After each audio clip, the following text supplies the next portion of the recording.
Shalom, perkenalkan nama saya Mikarni Halena Lupa dengan NIM 2114211065. Fakultas Keperawatan Universitas Pembangunan Indonesia Manado. Dengan mata kuliah Keperawatan Medikal Bedah 1, dosen pengampu Nasroli Rondonubu Eskep MKAP untuk memenuhi ujian akhir semester 3. Di sini saya akan membahas tentang penyakit PPOK atau penyakit paru obstruktif kronik atau chronic obstructive pulmonary disease atau COPD. Definisi dari PPOK adalah penyakit paru kronik dengan karakteristik adanya hambatan aliran udara di saluran nafas yang bersifat progresif, non-reversible atau reversible parsial, serta adanya respon inflamasi paru terhadap partikel atau gas yang berbahaya. PPOK atau COPD merupakan istilah yang sering digunakan untuk sekelompok penyakit paru yang berlangsung lama dan ditandai oleh peningkatan resistensi terhadap aliran udara sebagai gambaran patofisiologi utamanya.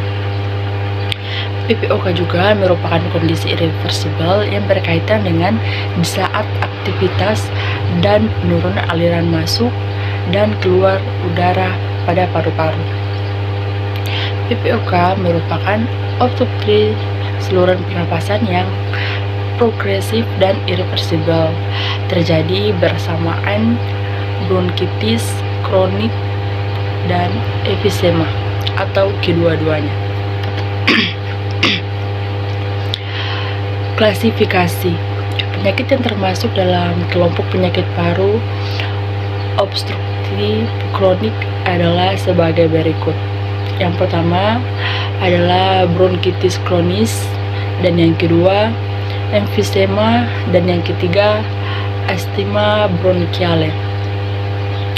Definisi dari bronkitis kronis adalah merupakan gangguan klinis yang ditandai dengan pembentukan mucus yang berlebihan dalam bronkus dan termanifestasikan dalam bentuk batuk kronis dan pembentuk sputum selama 3 bulan dalam setahun.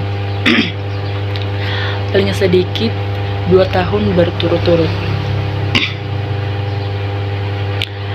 Etiologi terdapat 3 jenis penyebab bronkis, yaitu yang pertama infeksi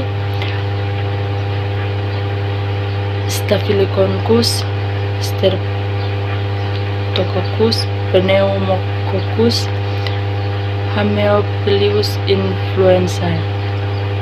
Yang kedua alergi, dan yang ketiga rangsang, misalnya asap pabrik, asap mobil, asap rokok, dan lain-lain.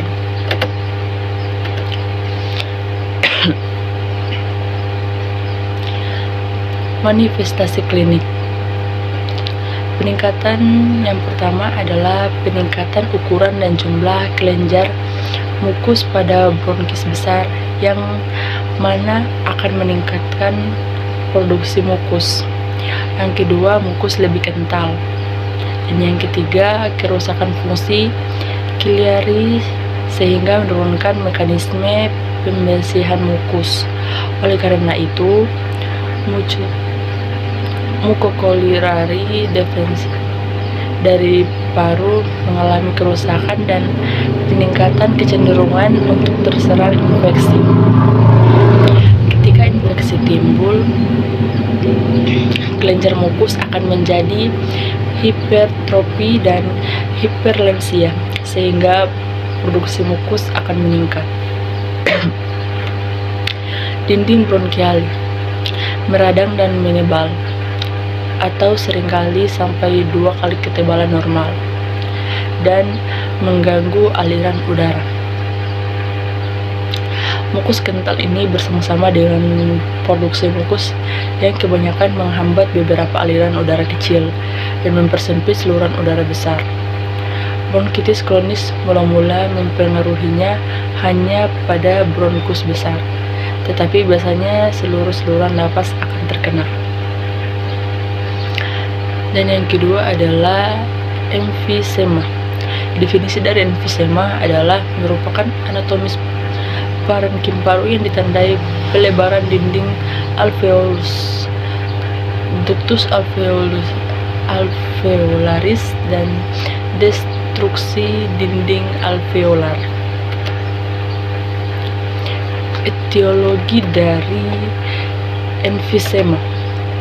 Yang pertama adalah faktor tidak diketahui, dan yang kedua predisposisi genetik, dan yang ketiga merokok, dan yang keempat polusi udara.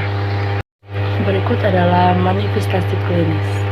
Yang pertama dyspnea, kedua tachypnea, ketiga inspeksi, keempat perkusi, kelima auskultasi bunyi nafas, yang keenam hipoksemia, ketujuh hiperkapnia, kedelapan anoreksia, dan kesembilan penurunan BAB, dan kedelapan kelemahan. Definisi dari asma bronkial. Suatu penyakit yang ditandai dengan tangkap reaksi yang meningkat dari trakea dan bronkus terhadap berbagai macam rangsangan, dengan manifestasi berupa kesukaran bernapas yang disebabkan oleh penyempitan yang menyeluruh dari saluran nafas. Etiologi alergen atau debu, bulu binatang, kulit, dan lain-lain. Kedua, infeksi saluran nafas. Ketiga, stres. Keempat, olahraga atau kegiatan jasmani berat.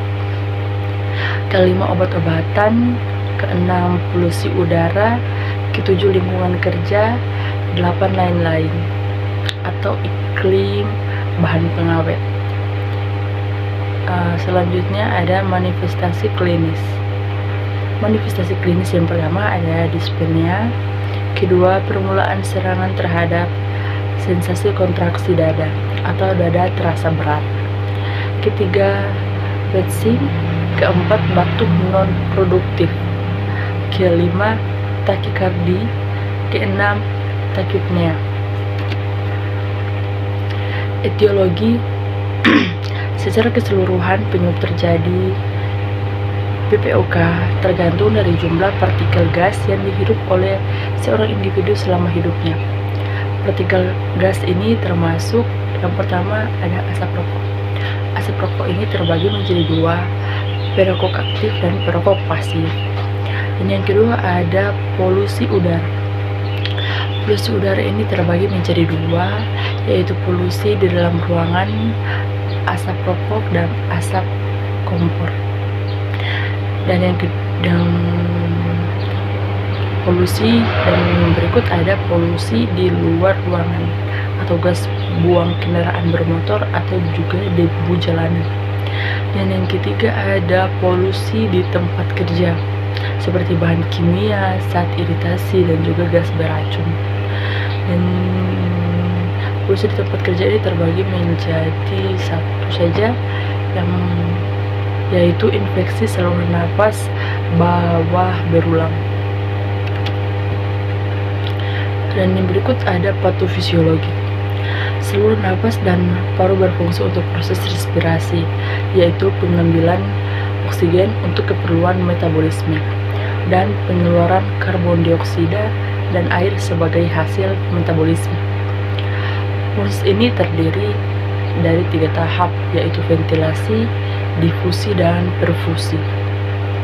Ventilasi adalah proses masuk dan keluarnya udara dari dalam paru, sedangkan difusi adalah peristiwa pertukaran gas antara alveolus dan pembuluh darah.